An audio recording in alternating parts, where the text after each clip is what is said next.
Question number 6. A body is rotating uniformly about a vertical axis fixed in an inertial frame.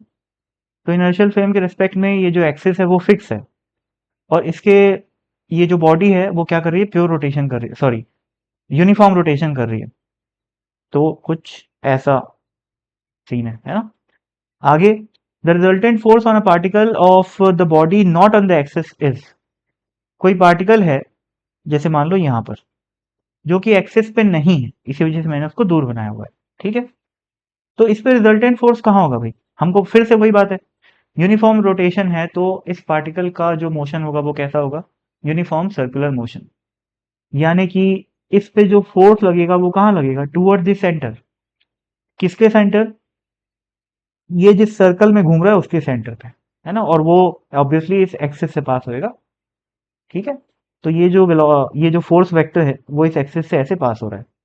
तो क्या लिखा हुआ है, the resultant force on a particle of the body not on the axis is vertical गलत, horizontal and skew with the x axis, sorry with the axis. Skew मतलब क्या होता है कि वो एक्सिस को इंटरसेक्ट नहीं कर रहा है बल्कि साइड से निकल जा रहा है। ठीक है, तो ऐसा तो नहीं है भाई, वो तो एक्सिस से पास हो रहा है। तो हॉरिजॉन्टल, तो आंसर क्या होगा इसका, C, horizontal and intersecting the axis. ये डी तो बकवास है, तो सी का सही आंसर।